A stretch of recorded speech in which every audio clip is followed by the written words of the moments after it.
Peter Drovak talking with me last hour. Well, a rural county in southwestern Georgia is emerging as a coronavirus hotspot. State health officials say it likely started with 2 funerals in the city of Albany. So far, more than 5,000 people now have been infected with the virus in Georgia, with almost 1 in 4 of them there in the Albany area. How did it happen? CNN's Diane Gallagher is there. Mel Murray has endured a lot of pain over the past 30 days. Back on February 29th, hundreds of family and friends came to the small Georgia city of Albany to say goodbye to Andrew Mitchell, the man that she loved for the past 20 years. After several hours of crying and hugging each other, Murray started feeling sick. That night, my mother went to bed. She had a fever. We didn't even know it at the time. The 75-year-old was presumably one of the first in Albany to be exposed to the coronavirus. She was hospitalized, but not immediately tested.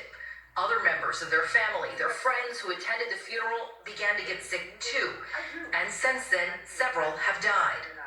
I knew things that were living in the last days.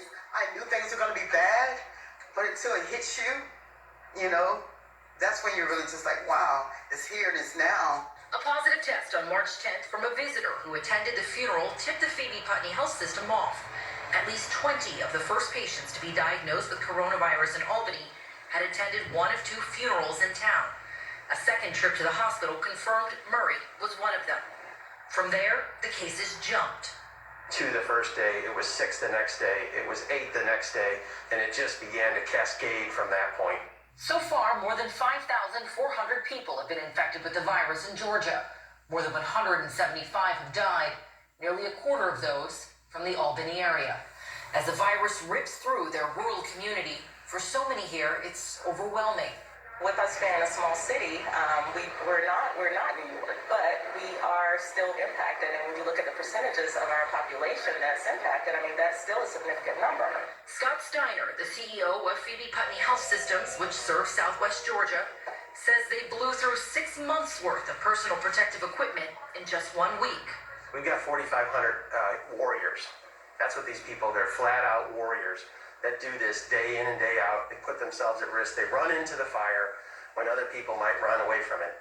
Some of the hospital's office workers have now traded their computers for sewing machines, making mask covers, an attempt to extend the use of PPEs.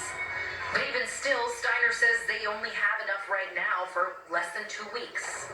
We have seen that curve go up. We have not seen it bend over yet.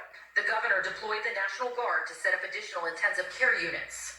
We have shipped necessary supplies and planned more shipments based on the needs of Phoebe Putney's system in the future. As for Murray, she's back home now, but her daughter says, like many in this family and small community, the road to recovery will be long. It's hard watching her suffer. The statewide stay-at-home order in Georgia goes into effect on Friday, but they've been dealing with the effects of this virus for weeks now here in Albany. I asked the hospital CEO if he thought that they had turned the corner, if things were starting to get better. He simply took a deep breath, looked down, and told me no. They've likely not seen the worst of it just yet. Diane Gallagher, CNN, Albany, Georgia.